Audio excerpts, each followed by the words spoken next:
Presiden menggelar rapat terbatas bersama para pimpinan tinggi Tentara Nasional Indonesia serta jajaran Kabinet Merah Putih guna membahas dinamika terkini situasi geopolitik dan geoekonomi global.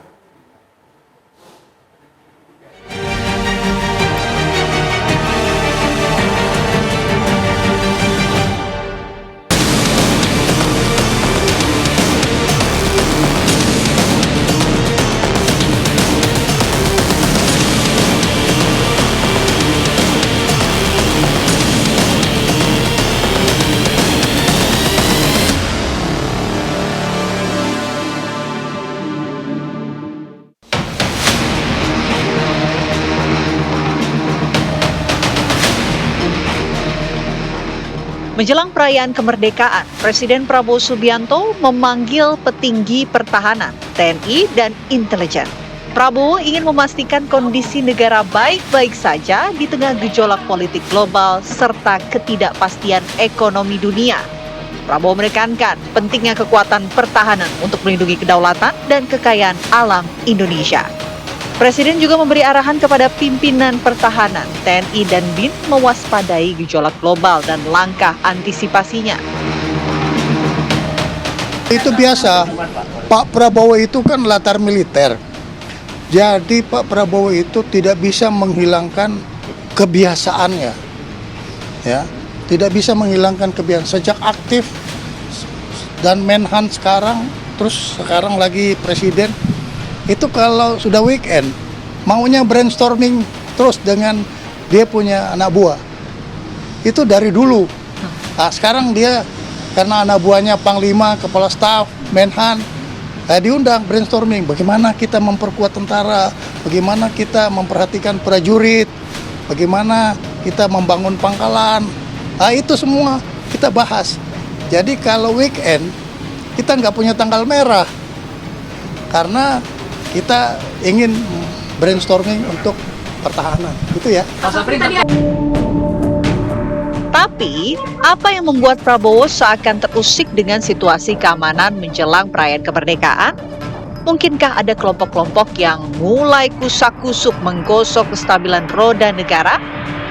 Gejolaknya bentuk ekspresikan macam-macam. Ada mendarat One Piece, ada kemudian insiden di Pati, Jawa Tengah.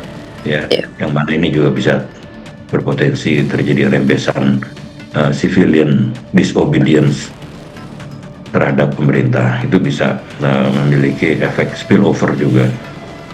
Jadi spillover itu ada spillover dari kemungkinan terjadinya konflik di luar maupun spillover atas persoalan domestik ini.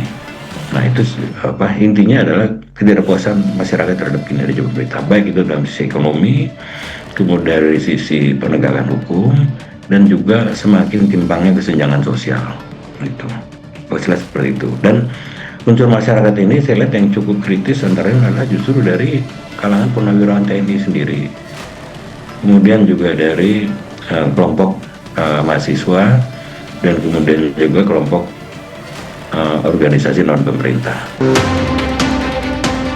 Sebelum 17 Agustus nanti, Presiden Prabowo pun terlihat rajin menghadiri kegiatan kemiliteran. Prabowo juga membuat berbagai gebrakan di tubuh TNI dengan mengangkat wakil Panglima hingga menambah komando daerah militer baru. Di hadapan para prajurit TNI, Prabowo mengingatkan tentang pentingnya kekuatan militer di tengah gejolak perang antar negara. Bahwa nenek moyang kita, bahwa kakek-kakek kita, eyang-eyang kita, orang tua kita pernah dijajah, pernah diperbudak, pernah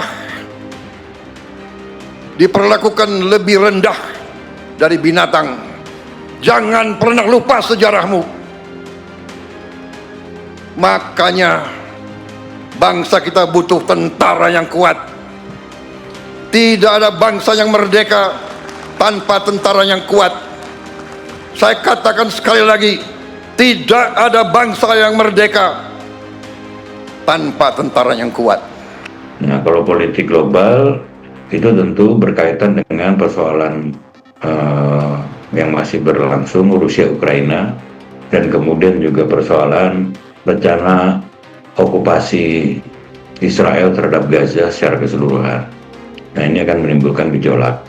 Apalagi pemerintah Indonesia sudah menyatakan kesanggupannya untuk membawa 2.000 warga Gaza untuk ditempatkan di Pulau Galang dengan argumentasi bahwa mereka ini perlu untuk ditangani secara medis. Nah, hanya yang kemudian menjadi polemik, ini bisa menimbulkan, menurut saya ya, bisa menimbulkan gejolak adalah apakah benar atau tidak bahwa pemerintah Indonesia secara tertutup pernah melakukan diplomasi rahasia dengan Israel untuk menampung warga Gaza. Dalam upacara gelar pasukan operasional dan kehormatan militer, Presiden juga menganugerahkan pangkat kehormatan hingga bintang sakti kepada sejumlah purnawirawan TNI.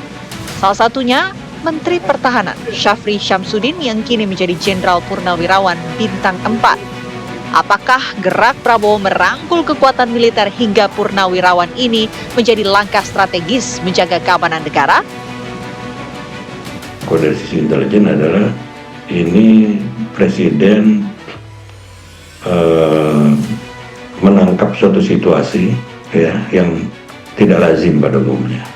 Jadi ada satu masukan kepada Presiden, yaitu berupa early warning atau deteksi dini atas kemungkinan terjadinya satu kemungkinan terjadinya gejolak, adanya satu aspirasi yang berbeda, adanya bentuk dalam tanda kutip perayaan yang berbeda dengan apa yang diinginkan oleh pemerintah.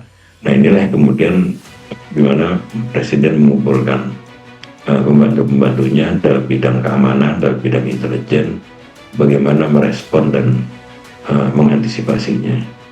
Ya seperti itu. Jadi untuk konteks domestik, karena kalau untuk domestik ini yang sekarang krusial ini adalah menurut saya adalah satu, apa yang terjadi di Pati ya itu bisa terjadi rembesan, bisa jadi referensi untuk melakukan pembangkangan sipil. Pemerintahan ini adalah pemerintahan yang paling demokratis, ya kan? Tidak pernah ada suara-suara kritis yang dibungkam, tidak pernah ada aktivis-aktivis yang ditangkap pada saat ini. Bahkan pemerintahan Pak Prabowo pada saat ini sudah membuat legacy bahwa tahanan-tahanan politik ya kan di kemarin ya kan ada 1.178, berikut dengan yang elit dan yang bawah, dan kemudian ada 210 lagi yang akan dibebaskan di amnesti kemudian. Dan ini merupakan momen perubahan kita ke depannya, bagaimana demokrasi itu bisa berjalan dengan baik, tapi juga dengan pemerintahan ini juga bisa berjalan dengan baik dan seimbang. Di tengah dinamika politik dan ekonomi dunia yang kian tidak menentu, stabilitas politik nasional memang menjadi kunci agar Indonesia mampu melewati semua tantangan. Negara tentunya tak boleh tercerai-berai karena hasutan pemecah belah.